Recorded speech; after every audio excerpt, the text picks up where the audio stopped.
to study, otherwise I'll be at home watching TV probably.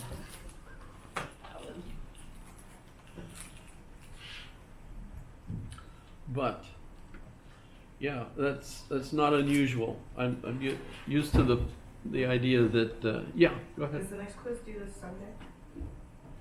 I usually use Saturday night, but Sunday is Saturday. fine.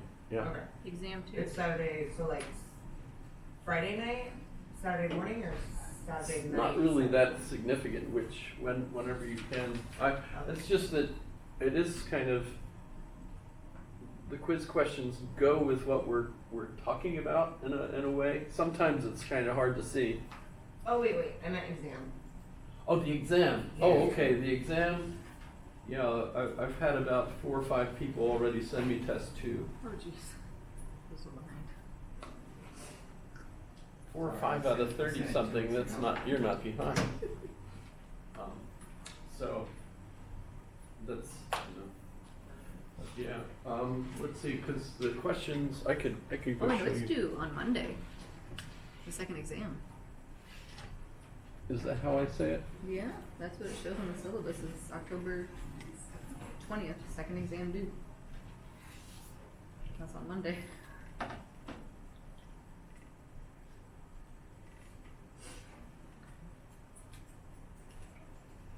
Aha. Yeah. So, good point. And does this link not go to it? Oh, that went at least with this browser. So, yeah, the test 2 describes St. Anselm's argument for the existence of God, that annoying ontological argument that I like to think that it works, but by the definition of God that they use, it could actually just mean the universe. You know, it's not like it indicates anything else more specific than that, well, whatever it is that than which nothing greater can be thought, and that's it. And so that just logically means whatever is that than which nothing greater can be thought must exist, otherwise it's not that than which nothing greater can be thought. So it's just a mind puzzle, really. Describe how St. Thomas was able to merge Aristotelian concepts with church dogma. For me, that's because he basically becomes almost postmodern in a way, where he realizes he needs two narratives that both have to be used in conjunction with one another. You know, one nonetheless appears to be contrary to things in the other one, so you have to be able to think that way. But remember, that's been a theme for my class, because it's a theme for me. That how do we deal with all these competing models? Remember way back when we were thinking about Stephen Hawking and Mladenov. I can't remember Mladenov's first name, but in their book, The Great Design, that we use model-dependent realism.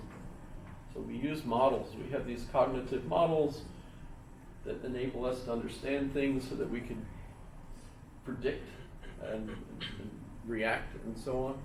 But we have competing models. So remember, I of course played with the Earth-centered, heliocentered or sun-centered, and then all the other models, and we actually use all of them, and so the real modern trick is to be able to handle having multiple models that you use without feeling like there's a conflict, right? And so Aquinas does that by saying, yes, we've on the one hand we've got the traditional model based on Augustine and Plato that we accept. On the other hand, we also have this new version based on the pagan philosopher Aristotle, which we have to accept. The video that I just sent the link to, if you get a chance to watch it, is about the painting in the Vatican Library that has Plato and Plato-related things on the left side of the picture, the School of Athens, and Aristotle and kind of physical things on the right? So and it was interesting, I had never seen before someone break out the picture and explain that all the ones on the left side are kind of abstract thinkers, as opposed to all the ones on the right are kind of physical, concrete thinkers. Very interesting. And yet at the same time, notice that the painting itself shows that you have to think about both things together. And in fact, the narrator of the video argues that the person who's sitting down up front is a new addition to the painting and is supposed to be Heraclitus, but is actually Michelangelo. So I had never heard that before. That's kind of interesting. And Michelangelo then is kind of the individual that's kind of merging the two sides together as a character and so on, and Heraclitus together. So fascinating. So Aquinas, what kinds of things do you know for sure, and how do you know this? Wow. And support your argument with the work of a modern philosopher. What I had in mind there was the Cartesian doubt, the idea that we could doubt everything, and as a result, what could you know for sure?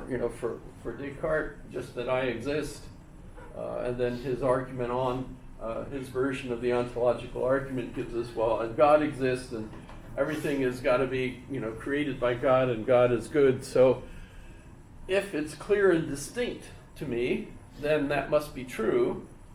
That's his connection, right? Clear and distinct. But what Descartes means by clear and distinct is mathematics. So in a sense, that frames the whole point of what's modern philosophy, is that it changes the focus of people who become moderns, and those that are subsequent philosophers to that, in that they're now focusing their sense of what we know for sure on mathematics and mathematical type reasoning, as opposed to this sic et non, yes and no dialectic that you see in theology debates over interpretations of things. So you're no longer trusting to the authority of the church, but instead to this authority of a system or a language of mathematics, which is developing quite rapidly. So that's what I was thinking about. And as we see, this problem continues on. It's going to get worse even today when we follow that up. But some people, when they pick that question, number 3, will give me a contemporary philosopher instead of someone like Descartes or Spinoza or Locke or one of those. And that's fine. Remember, these are your opinion questions, so I'm really just looking for 300 words each. In English, if not, but it doesn't have to be English. If you want to give me a different language, I'm fine with that. What do you think should be our inalienable rights? And what reasons do you have for thinking so? And of course, here what I'm thinking of is precisely Hobbes and John Locke. Rousseau you can throw in too. But remember, my thing with Rousseau is that I think Rousseau is taking the lead from Voltaire, and he's basically joking with us. People don't realize it. It's just making fools of us, really. He and Voltaire are laughing all the way to the bank. And what are they teaching us? The best education is no education. The best kind of government is no government. The best social contract is the state of nature. The minute we make a social contract, everything goes to hell. It's no good. We just need to be in nature. Was Rousseau really believing those things?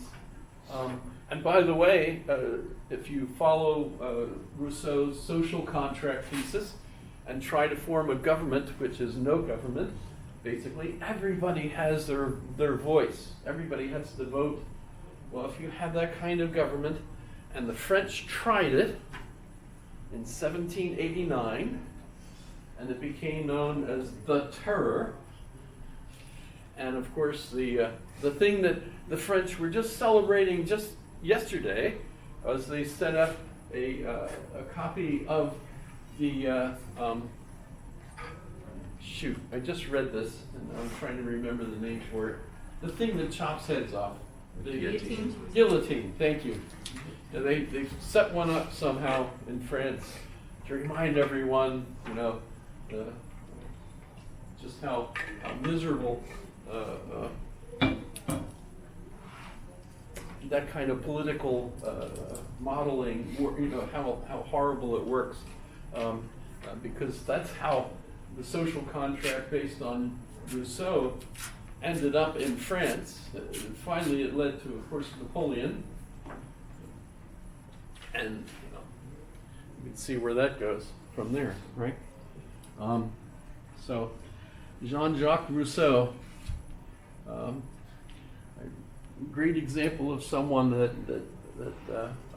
can say and become popular, and still is popular. It still bugs me that the School of Education teaches Rousseau's Emile as a good book about how education should be, to be child-centered, etc. And I feel like pointing out, he was joking. Don't take that seriously. That's not my fault. By the way, the argument over that is associated with how you interpret the letters between Voltaire and Rousseau. A lot of people read those, and there are books that will say they hated one another. If you read their letters, though, it seems to me that if you understand the kind of friends they were, they said nasty things to one another. A lot of nasty things. They loved writing to one another. They wrote to one another so much. Voltaire had all of Rousseau's writings on his shelf. Are these people that actually hate one another, or do they have the kind of friendship where they really enjoy one another's company, but say nasty things to one another, as bros sometimes do? That's how I get it. So I don't know. A lot of people think Rousseau and Voltaire hated one another, and so don't think Voltaire influenced Rousseau. Crazy. In the way I look at it.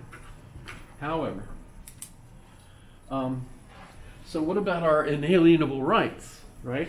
In this country, you probably were raised in a school where you were taught, we the people have inalienable rights that are God-given, right? Isn't that how we learn that in school? God-given rights, even in public school, I believe. You get the word God and given. And these are inalienable. You can't lose these. Life, liberty, and Property. Pursuit of happiness. there you go. Where did that come from? If we're thinking about John Locke, it's life, liberty, and property. Makes no sense otherwise. Well, of course, when Thomas Jefferson, where that leads to, right, is he writes that. The first draft has, life, liberty, and property, and apparently there were enough voices in the committee that said, wait, no. How could we promise people property, right? Where are they going to get the property? Are they taking my property? No, I'm not giving them property. So they had to change it to what? Pursuit of happiness, which means what? That's your inalienable right to pursue happiness. I don't know. That eventually, I think, leads to things like songs. Should I try to sing? I should try to sing? Well, I'm not sure exactly where the song. What was I made for? that's Barbie, right? You know the Barbie, right? You know, what was I made for? You know, actually, I should get what's her face, the one who sang that. She, Billie Eilish, yes. Well, you know the song. You don't need me to sing it. You don't need her to sing it. You know the song. I should sing it. That's hilarious. No, the earlier version, and I think of it as very similar, is the one where I'm standing on the bridge on a cold and rainy night, and I thought you'd be here by now. There's no footsteps on the. Yes. Isn't that an Avril Lavigne song? Avril Lavigne, yes. But the same thing, right? She's totally depressed. Doesn't know why she's there. You know. If you saw the video, people are bumping into her, so rude and everything, and she's just so depressed and down. And you know, of course, Avril Lavigne really isn't depressed and down because she's making millions of dollars on this thing. But you get the idea. This is being depressed. I remember one of my daughters at the time would sit on her bed with her blanket over her head and listen to that music. This can't be good. Can't be good for me. All right. So, inalienable rights. You know, does that seem like it's connected to that at all? What was I made for? Well, obviously, the Barbie doll was made. If you've seen the movie, right? The idea of the Barbie doll was made to give young girls a better impression of themselves so that they could grow up and want to be anything. It actually ended up doing just the opposite because the doll was actually structured in such a way that nobody could actually be that. And it gave millions of people a bad impression of themselves because they don't look like something that couldn't actually exist, et cetera, et cetera, et cetera. But then you're left wondering, well, what was I made for? I was just something you paid for. A toy you bought. That's my purpose in life is to be a toy for somebody else. Ugh. That's not really very good, is it? I don't know.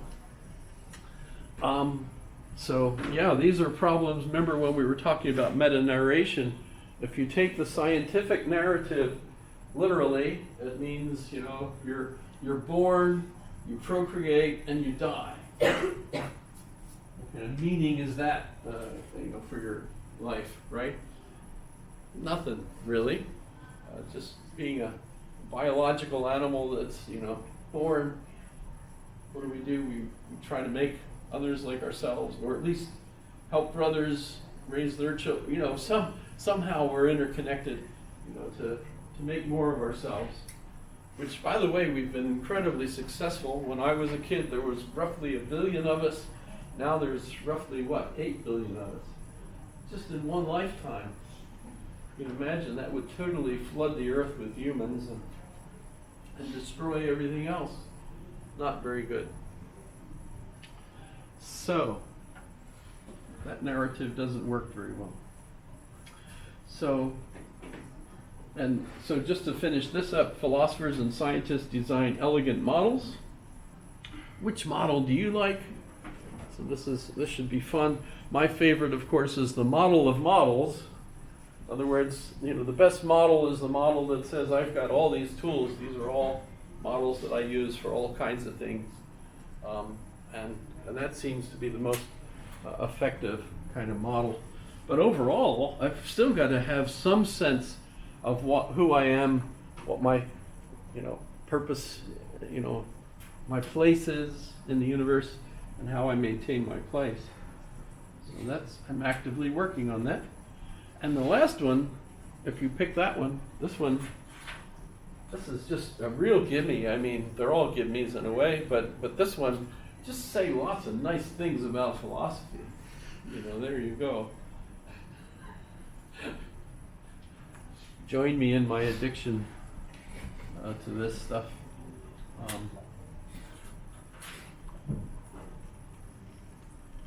So thanks for asking about the test. Yes, it is due, and thanks. So it gave me a chance to quick run over that. But it was actually some stuff on Spinoza that I wanted to cover that I know I didn't. David helped last class when I was talking about this. How on earth does he conceive of these two modes of existence that we have? The one is physical and the other one is mental, but unlike Descartes, who he's grabbing this from, there's no site of interaction like the pineal gland. But yes, there's no problem because God made everything is deterministic, and as a result, everything that happens in the physical world is also being duplicated in the mental world.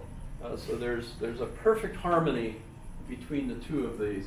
Notice that Leibniz will also pick up on that, the idea of an ideal harmony in the universe. Everything is all working towards the same goal, etc. It does lead to a question, though, how do I even know that my physical body, for example, is doing exactly what I'm thinking it ought to do? So if I want to raise my arm, voila, my arm goes up, and I can see it. Whoa, but strictly speaking, if you're breaking the mental and the physical completely apart from one another, how do we even know that the physical is doing what we think it's doing, right? And that clearly becomes a problem for John Locke.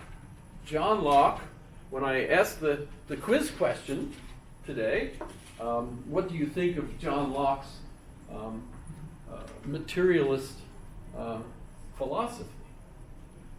I get interesting answers from you guys on that. Some closer to what I'm thinking about here. And the problem is his what becomes known as the problem of empiricism.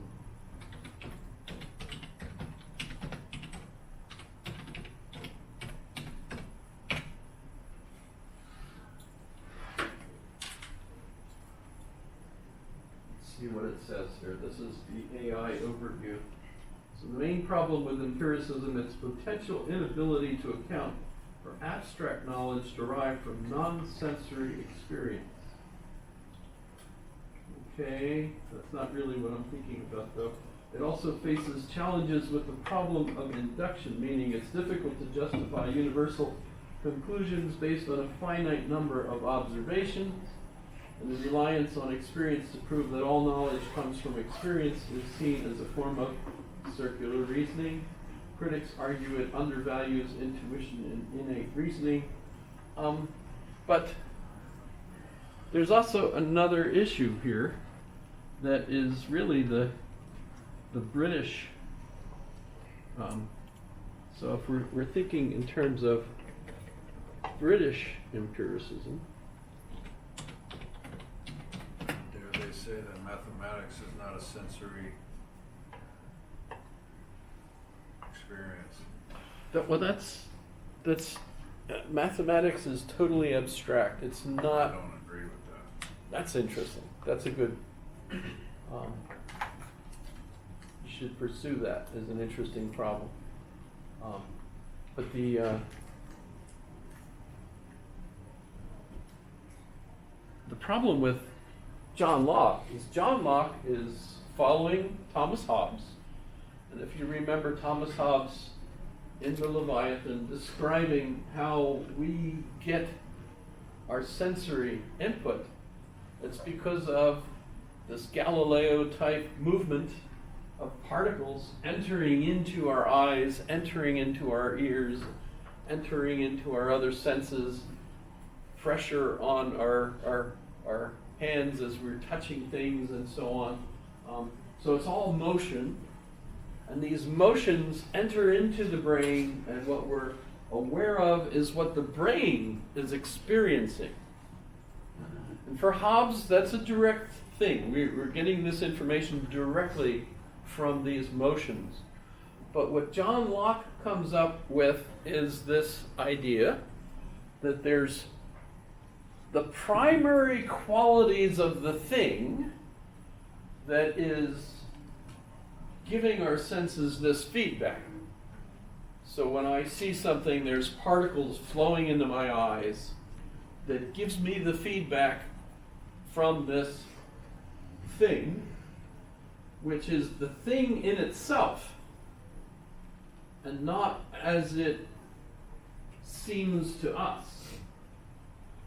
But when I'm thinking about what impression I have from this motion of particles on my brain, I'm aware of it as it appears to me, not as it is in itself. So this is an example that Kant talks about. An orange, when you talk about the orange fruit, right? And not the shirt that some That I'm people. wearing.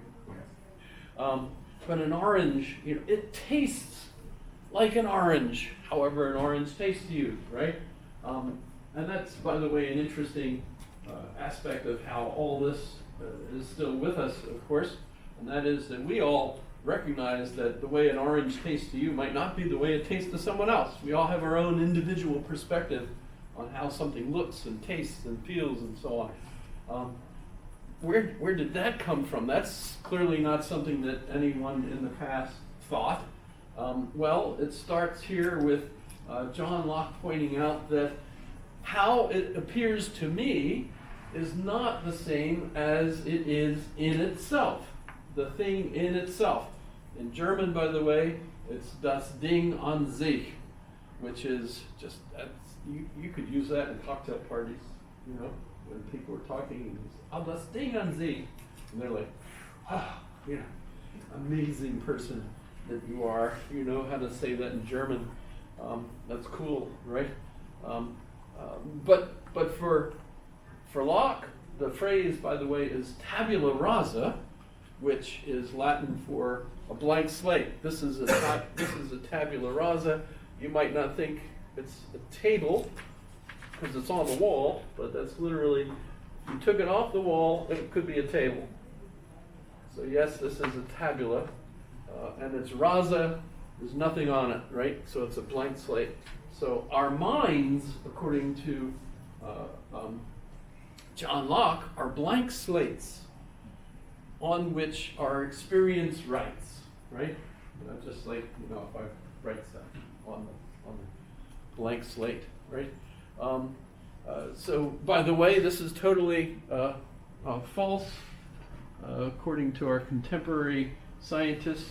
So, Steven Pinker, the blank land.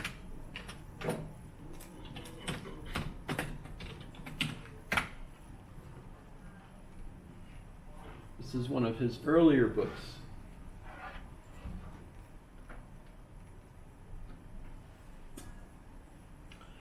Notice he's not arguing for it. He's not in agreement with John Locke.